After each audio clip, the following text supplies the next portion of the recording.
بسم الله الرحمن الرحيم الحمد لله رب العالمين والصلاة والسلام على رسوله الكريم والصادق الأمين حبيبنا ونبينا محمد وعلى آله وصحبه أجمعين أما بعد.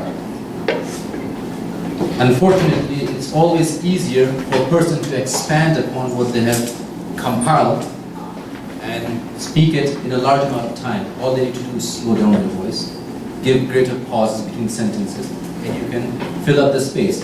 It's much more difficult for you to compress the material that you compiled, expect it to be 45 minutes while you have less than half an hour. Hey man, I don't make this a lot of times, I just follow them. Alhamdulillah, so let's do that inshallah. I'm going to speak about the idea of female scholarship. Okay. Almost at 6 o'clock, so you have 40 minutes. Really? 40 minutes. Alhamdulillah, okay, so I was misinformed. And the example I would give was about some particular individuals throughout the history. So around the year 1191, Common Era, 1187, Common Era, sorry. Salahuddin al-Ayyubi, everyone knows about it, okay, conquered and rather liberated Jerusalem. Okay, and thereby he registered his name in the history books permanently. But rather Salahuddin was following the dream of his own mentor, his king, because Salahuddin was a general before he became a king. And his king, under whom he was the general, his mentor was a very famous individual. Many people do not know him because his student eclipsed him in fame. His name is Nuruddin Zinki, a very religious person, someone who was concerned about Islam all the time, and someone who had this vision of becoming the one who would liberate Jerusalem. It was Qadr of Allah that his general, his student was able to do so. But we're not going to discuss about either of them. We will discuss about someone who lived during this time. This individual was someone who used to advise Nuruddin Zinki and those who followed him in his rulership. And this individual goes by the name of Fatima as-Samarqandiyya. A lady, she is as-Samarqandiyya because she is from Samarkand. She was the daughter of a famous imam at that time. His name was Muhammad ibn Muhammad as-Samarqandi. He was from the town of Kasan, which was a small village in the territory of Samarkand, which was in the province of Khorasan. Khorasan is the same location where Imam Bukhari was from.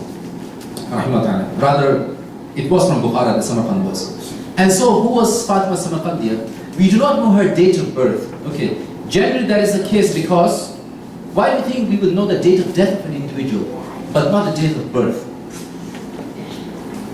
Take a guess. They weren't famous when they were born. They were not famous when they were born, but they were famous by the time they died, right?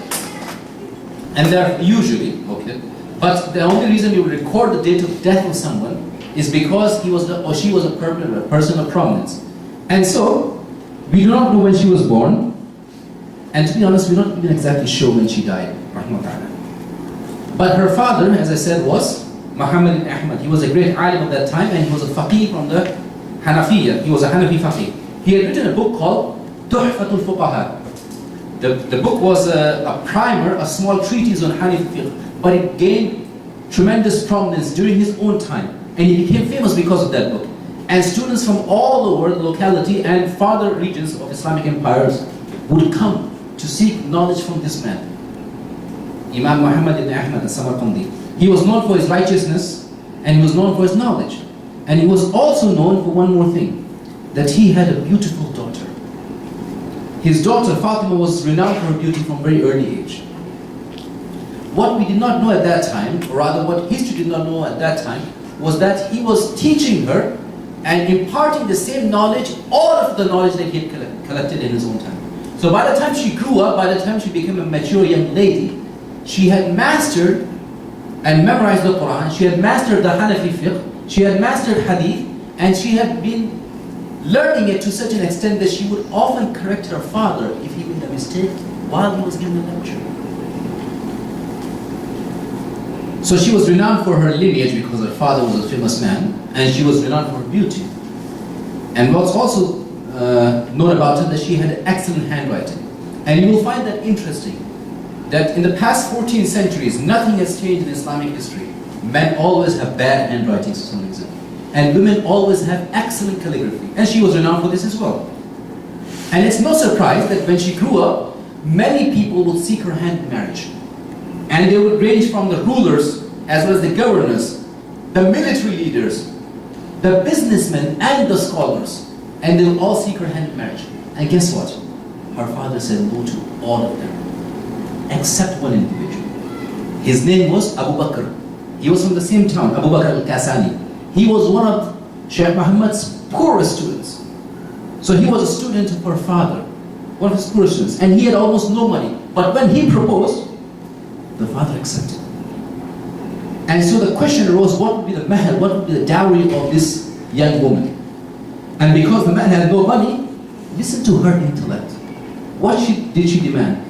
Usually, what is the mahar today in America? Forget America, Houston, what would be the mahar today for a young lady? Roughly speaking. Call out a number. I'm sorry? I cannot hear it from there. $10,000, okay. This is not a bad estimate. Between $5,000 and $10,000, that's usually what I hear, okay? Which is not out of the ordinary. This man was clearly in a position, Abu Bakr, to give that much money in mahar. So what did he do? She made a demand from him, and it is the most unique demand that you'll hear. She said, you have to write a commentary on my father's book. You know what a sharh is? You can see in the Quran, there are many copies over here, people written commentaries of the Quran, okay? There are many volumes, okay? Why? Because the Quran is further explained for the benefit of general masses. His father's book was Tuhfat al-Fuqaha. It was a small book, okay? It had contained most of the benefits of the Hanafi madhab, but she wanted her father's academic legacy to survive. Isn't she smart? You know the hadith of Rasulullah sallallahu alaihi wasallam, in which he said, when a person dies, all of his good deeds come to an end, except three. Anyone knows those three deeds are in sequence? Can tell me the three deeds? Okay, forget about sequence. How about, can anyone tell me three deeds? Sadaqah Jariyah, okay, that's number 3, but okay. Oh, number 1, sorry, go ahead. Righteous child, that's number 3 usually, but okay.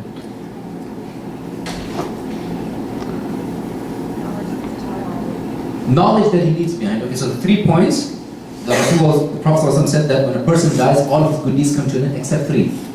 Any perpetual, jariyah means perpetual, ongoing, continuous charity that he invested in. Or if he left behind knowledge that benefited people. Or a righteous child that prays for him. So what she's trying to do is implement number 2. She wants her father's academic legacy to survive and to become widespread. And guess what? That is exactly what happened. The book Tuhfat al-Fuqaha does not exist today. It has long since been lost to history. But the book, the commentary that the student wrote, Al-Bada'a, on that book, survives till this day. It is also one of the most important texts of the Hanafi fiqh if you want to learn that. How smart is this woman? 1,000 years her father's academic legacy survives because of what they mentioned here. And her husband wrote that book. It is a masterpiece. Continuing about that, so they were in Samarkand at that time. Imam Muhammad rahimahullah passes away, and then they moved to Aleppo in Syria. And they come in contact with Nuruddin Zinki. At that time he was preparing, and he was riling up the Muslims to go ahead and defend and liberate the Holy Land from the Crusaders at that time. And he was making efforts in that direction. And so she was living in a location at a time which was full of political turmoil.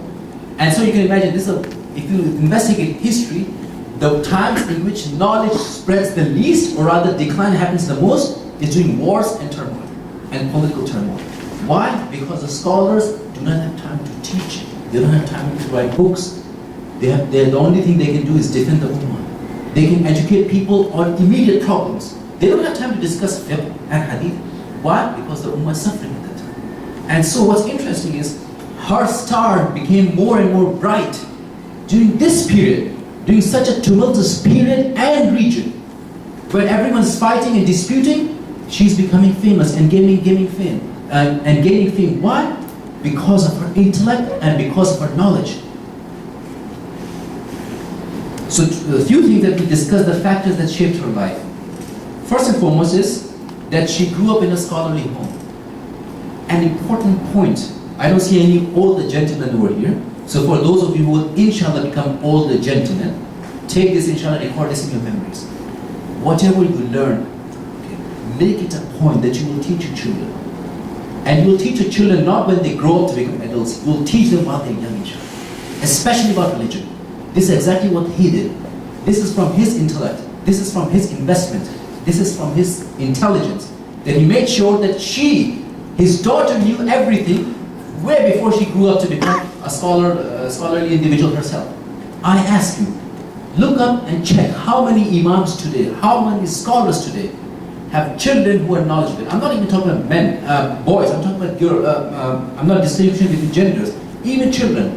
Because Sufyan al-Thawri, he said a famous statement, he said, amongst the people who benefited from me the least are my own family members. You want to teach people Islam? Start teaching them from your own household. First and foremost, they are the most deserving of your knowledge. Not just religious knowledge, any kind of wisdom that you can impart to them, they are the first people who are deserving of receiving that knowledge from you and that wisdom. Another important fact in her life, she married a fellow student of knowledge. Very important. Brothers, sisters, pay attention, many of you are young. If you want to succeed in life, okay, seek out people who are like-minded in goodness. In other words, if you have someone who's too much into Islamic activism and charities, find a like-minded person, inshallah. Make that, establish a union with that person. Okay, if it's a young man, inshallah, that's a lifelong friendship. And it's a young lady, inshallah, it's a marriage as long as it's approved by both families. That clause has to be there.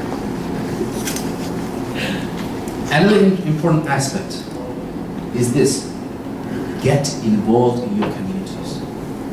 The reason she became famous during the time of Ibn Zinki and the later scholars and the later rulers from Syria was because she was involved in the community. She became known as a mujtahida. It is a title, it is a degree of Islamic knowledge, of learning, that you are able to answer new questions and new problems that arise. Most people in Islamic scholarship and history have not been able to reach this line, but she did. Why? First and foremost, she was well-grounded in knowledge. Number two, she was well-grounded in society. She was aware of the social problems that were occurring, and she used to communicate and interact with the people. Very important for you and I to do. You and I want to be involved in da'wah? Get involved with people. Start from your own masjid or your own community. Start asking questions, or when questions are brought to you, try to find solutions for them. If you cannot find a solution immediately, at least make efforts that the solution is arrived upon somehow. In other words, get involved. So that you are knowledgeable about the problems, immediate problems affecting your community, instead of worrying about problems that are affecting in far-off nations. I'm not saying that we should never be concerned about brothers and sisters who are suffering in nations back home, in Palestine, in Syria, in Iraq, in Egypt. I'm never claiming to make such a claim. But understand this, the Shaykh mentioned the ayah. People, Allah subhanahu wa ta'ala will not change the condition of people until they change themselves. The first effort you and I have to make for things to change back home is we make things straight inside our own houses. We make sure that our children, our family members, our brothers and sisters are educated about the religion that they're trying to defend.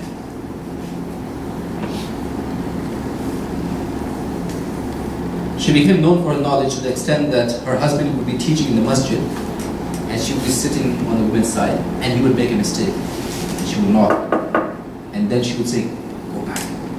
And he would repeat it, and then he would realize he had made a mistake. And so, it would be interesting that he would many times affirm that she had learned the madhab and the fiqh more than he had. As to her life, as I said, we're not sure exactly when she passed away. And the reason for this is simply because we know when her husband died. It's very interesting, and if I may say so, it's a little bit romantic, that when she died, her husband loved her so much that he would not bear to live without her, and he died a few months later after that. We know when he died, he died in the year 1187 or 580, which corresponds to 587 of the Hijri as well. And so he died in that year. And so it's very likely she died slightly before that time. 1191, sorry, not 1191 coming around. Some interesting things about her life.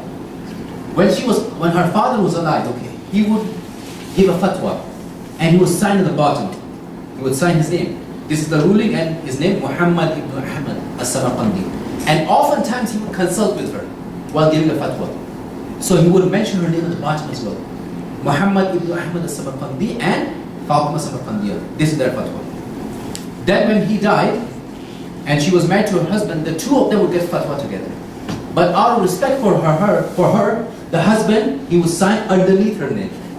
So whenever fatwa would be given, it's Fatima ibn bint Muhammad as-Samarqandiya and Abu Bakr al-Kasani would be underneath there. And it was because of reverence, as well as the fact that he understood how intellectual this woman was. He had this degree of respect for her, the husband. What a few lessons, inshallah, we can learn from her life. And this is the point that I'm trying to make from all this history. Listen to this. First and foremost, we start with the beginning of her life. If you see a talent in your child, if you see a talent in your young sibling or even a friend, try to cultivate it. The father realized that his child was intellectually gifted and academically inclined. He realized that she would be a good student and perhaps grow up to be a good teacher. And so he taught her. Any talent that you have in your child, realize this. Perhaps the child is good at memorizing. Not everyone has been granted a great memory, but there are those who have been granted a great memory. Let that person, or encourage that person to memorize as much as they can. Why? Because this is a sunnah that they can cultivate, and B, that they can be teachers in the future. Number two, always spend time with your family as much as you can. Remember the statement of Sufyan al-Thawri that I mentioned? People oftentimes, when they engage in da'wah, and inshallah I hope everyone here has the intention to do so, when they do so extensively, what happens? They forget their own households. Their own family members, their brothers and sisters, would not even come to the masjid. While the person is giving khutbah, and he's inviting other people to Islam, and he prays 5 times a day, and he prays all the sunnahs with it. But guess what? His own brothers and sisters do not even pray, do not even come to the masjid. It is our responsibility. Make sure that we invite our own family members first and foremost. Develop a relationship which is close to your parents, as well as your siblings, and inshallah later with your spouses and your children. That relationship is the strongest one. That is the one relationship that you and I will be questioned for. And inshallah it's the one relationship we need to strengthen. Try to keep the name alive of your parents, okay? One of the best ways to do so is to remember them in your dua, especially after their passing. But make a habit today, while they're alive. Develop the habit. Every single salah that you pray, you will pray for your parents. I do this already. Both my parents, alhamdulillah. The reason I'm doing this is because I want to make it a habit for myself. That when Allah calls them back, inshallah, and until the day I will die, at least I'll be making dua for them. They are my parents, they deserve this from me. Make this a habit today.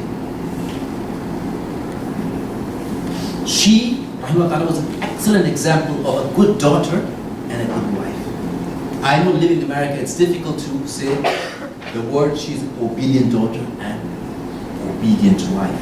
But guess what? This is what she was. She listened to her father and she listened to her husband. And she did not contradict them. Nor did she enrage, nor did she get into fights with them or engage in unnecessary disputes with them. Guess what happened? This developed a culture as well as an atmosphere of respect and mutual admiration within the household.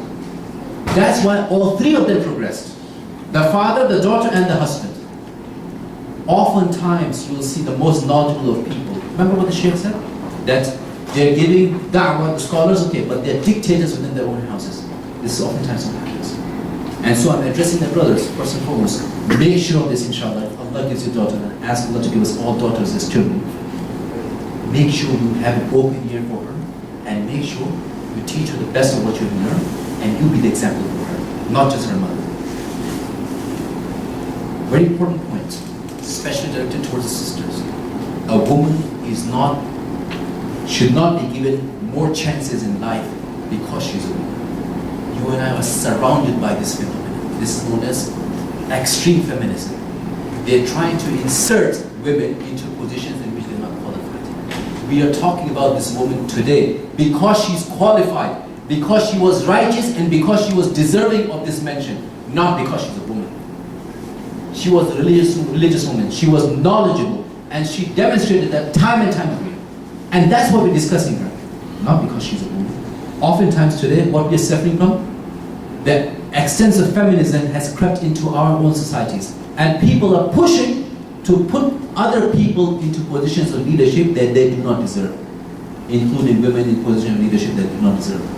Find a woman who's deserving of that position and then put her in charge, and inshallah she will be of benefit to herself and to others. Her husband was not an obstacle. Very important point for the young brothers, inshallah. Her husband never became an obstacle for her learning, and he never prevented her, and he never stopped her. Many times you will see this, unfortunately, many times. Young sisters, they engage in da'wah, okay? They're active, they're writing, compiling notes, or even some of them writing articles in books. And the moment they get married, as Shaykh Wali very eloquently put it, they become flat tires. By the way, this is based on the class of Shaykh Wali. They become flat tires. In other words, the only thing you will hear them know now is because they have a new kunya, Salman, or Hanifa, or something like that. That's the only thing you hear about them. They have become a mother, and that was the extent of their volunteerism. Why? What happened? Getting married, or becoming motherhood, is that merely a step in life, or is that the ultimate goal? That should be one of the things you accomplish in life. It should not be the accomplishment of a person.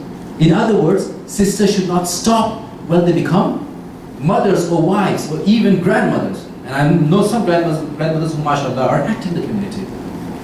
Point being made simple. Do not stop yourself, do not prevent yourself because of one reason or another. Yes, I understand when a woman is pregnant. Yes, when she has young children, it is difficult. Cut down on the amount of volunteerism activism. Does not mean you need to stop. The same goes for learning. Do not stop learning, inshallah. Knowledge is for everyone. Very important point, especially to our elders in the community. They need to teach it to youngers, whoever they are, from whatever gender they are, and always seek out the company of like-minded people. Remember, the Shaykh mentioned how the suhbah or companionship is very important. Seek out people who are like-minded like you. If they want to learn Islam, okay, be in their company. In other words, seek out the company of people who remind you of Allah, and stay away from the company of people who take you away from the Iman's way. Always sacrifice. An incident in her life is very interesting. Her husband, she expressed her desire to go back to Samarkand. She wanted to basically retire to Samarkand, where she was born. And her husband made the request to the king, or rather presented her request to the king at that time. And the king begged them, both of them, please, I urge you stay. You don't have to go back. We need you here in Syria, in Aleppo. You don't have to go back to Samarkand. Samarkand is all the way in Central Asia, by the way, to the regions of Kazakhstan, Tajikistan. This area is what at that time was the region of Samarkand. And so you can imagine they traveled quite a bit, all across Asia, on towards to Syria. And look what she did. After the king made this request, she decided to stay. And she died over there in Aleppo. Because why? She wanted to stay for the common good of the public. She sacrificed her own desire to retire for the sake of the people around her. The people around her wanted her there because they realized she can contribute.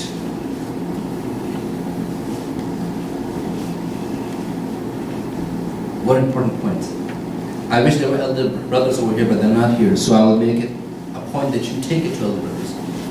Make it a point to accept corrections from your daughters and your wives. These two individuals, Muhammad ibn Ahmad and his son-in-law, Abu Bakr al-Qasim. The reason they are even mentioned in this story is why, when they were corrected by the daughter or by the wife, learn to accept this. Many times in our vigor, especially young men, okay, or older gentlemen, out of, should I say, habit, okay, they cannot accept, perhaps due to social inclinations, they cannot accept a correction from their wives or their daughters or any woman. Learn to realize who's qualified and what they're saying, even if it's against your own dignity. If you're in the wrong, learn to accept your mistakes. Allah subhanahu wa ta'ala will accept that from you, inshallah, and help you progress and make it better. Very important point. We need to implement this today. Seek out the learned Muslim women in your community everyone is most aware of who these women are in their own community. Seek them out and start engaging them in teaching you Islam. Brothers and sisters and brothers. Never should a young man feel that they do not need to learn and it is not appropriate for them to learn from a lady. No. As long as both of the genders maintain the obligations of hijab, inshallah, learning is never gender limited. It should be cross-gender in fact. And we will discuss this point in greater depth, inshallah, in 5 more minutes from this. And finally, again, unfortunately, the elder gentlemen are not here, or the ladies. Invest in your sons and your daughters with the same degree of vigor and zest. Invest time with them, money in their education, as well as for their upbringing, for their happiness. Okay. Seek out righteous and correct spouses for them. Not the kind of people you want them to marry. Rather find the people that they want to marry.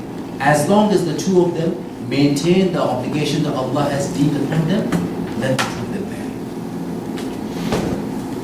I'll read a few passages from the book of Dr. Bilal Phillips. It's a book called Usul al-Hadith. This is the last chapter in the book, chapter 10.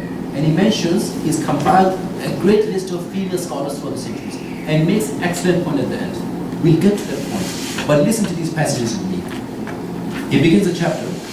History records very few scholarly enterprises, at least before modern times, in which women have played an important and active role side by side with men. The Muslim community was happy to entrust matters of the greatest religious responsibility to women, who as sisters to men were of equal worth in Allah's sight. Only this can explain why Islam produced a large number of outstanding female scholars, on whose testimony and sound judgment much of the edifice of Islam depends. At every period in the Muslim history, there lived numerous eminent female traditionists, treated by their brethren with reverence and respect. During the lifetime of the Prophet ﷺ, many women had been not only the cause of prophetic traditions, but had also been their transmitters to their sisters and brethren in faith. I ask you, can anyone mention me female Sahabiyat who are known for their knowledge outside of Aisha, Salman and Hafsa?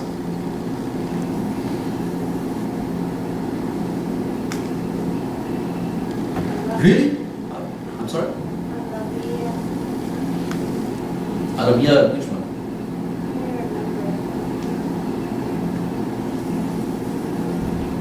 No? I don't remember her name. Well, I'll be honest with you. Okay. Among the Sahabiya, there were many, and I'm someone who does not know many of their names. Okay. But the wives of the Prophet truly were those who were amongst those who were recognized for this. And the reason for this is very simple, which is what? We discussed this matter. It is called companionship. They had the company of the best individual.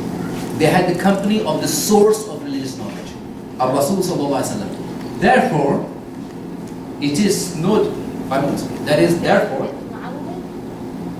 Rabia bint Mu'awwid. Okay. Then I do not know about that. So the point we made is this. Okay. They had a good company, and they had a unique collection of knowledge that many other scholars and people sought out after the passing of the Prophet ﷺ, and they depended on them. During the period of the Sahaba and their companions and the Tabi'un, the successors, women held important positions as scholars. For example, Hafsa was not Hafsa, the wife of the Prophet ﷺ, Hafsa bint Muhammad ibn Sirin, the daughter of the famous scholar Muhammad ibn Sirin. He was known for his she was known for her righteousness as well as her knowledge. Another important person was Amra bint Abdurrahman. This is a very, very important name, everyone should remember. Amra bint Abdurrahman is one of those women who had the greatest amount of ahadith that she memorized from Aisha. So when Umar ibn Abdul Aziz, when he became the Khalifa and when he commanded the scholars of hadith to document the hadith, he commanded a scholar by the name of Abu Bakr ibn Hazm to compile all the ahadith of Aisha that went through Amra. And so Abu Bakr's task was to compile only the hadith of Amra.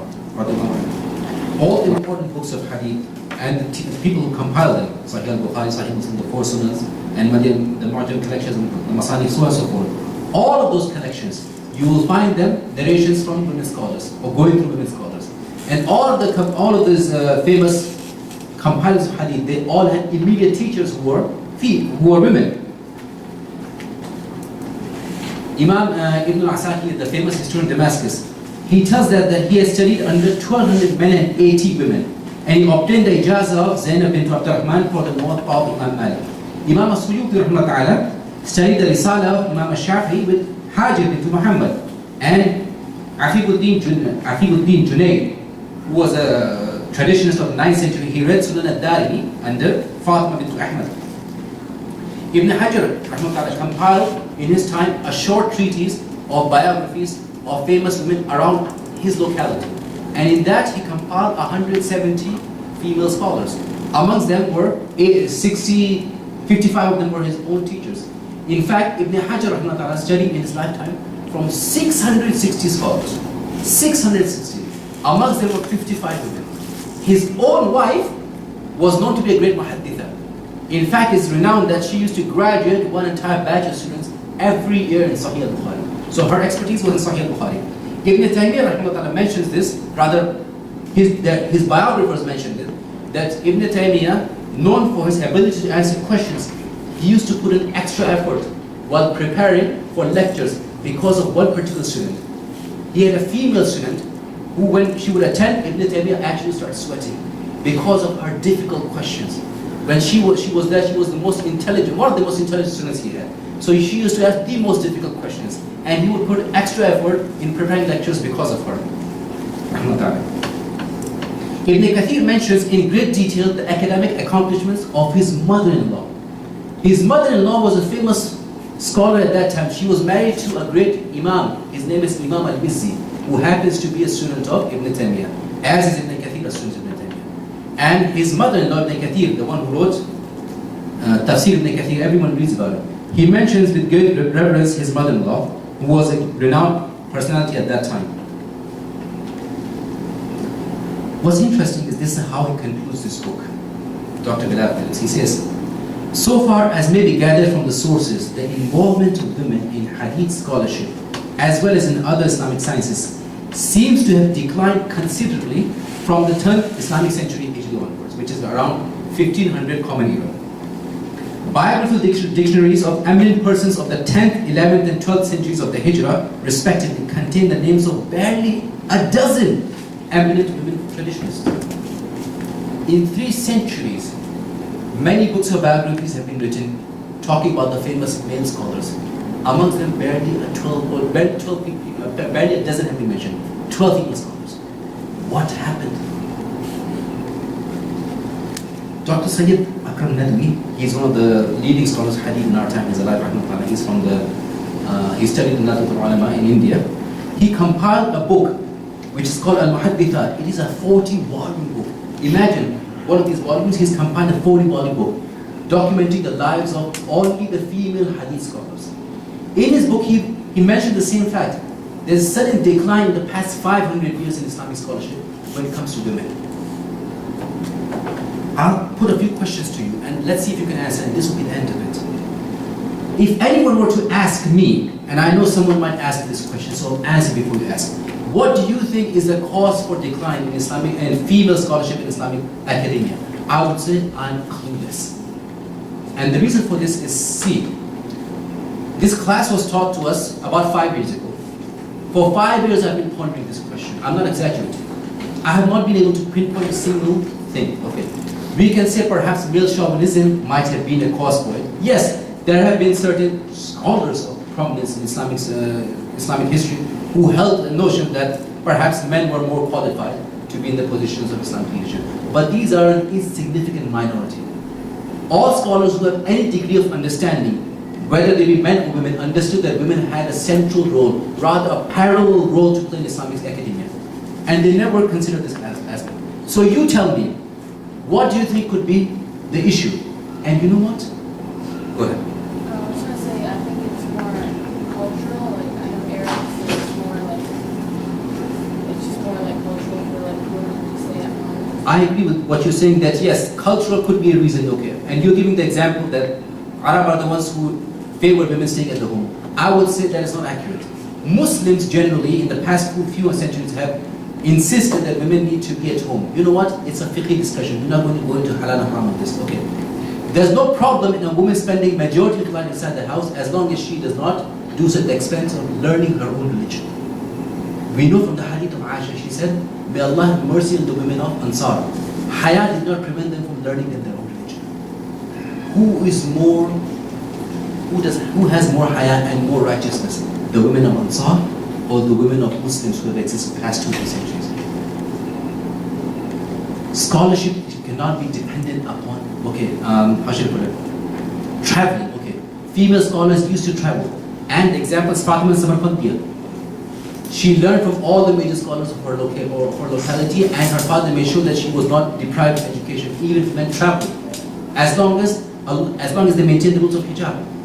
The point being raised is this: whatever the cost could be, are we in a position to overturn this decline? No. I would say yes, especially in America. It is evident, actually, alhamdulillah. Even look at this right now. You can count the brothers on your fingers. But I'll need more than 2 hands to count the number of sisters in it, right? Alhamdulillah, I see this as a positive step. But inshallah, let's make sure this happens all across the Muslim world, not just in the Muslims in the Western Muslims of America. And finally, I would say that I would address the concern the sister raised that it could be because of culture. No, I would say that that is not exactly the case. Truly, no doubt sisters oftentimes find themselves at a disadvantage when making an effort to learn, but I promise you, inshallah, if you have parents who are righteous and who understand Islam, the least they will not prevent you from learning.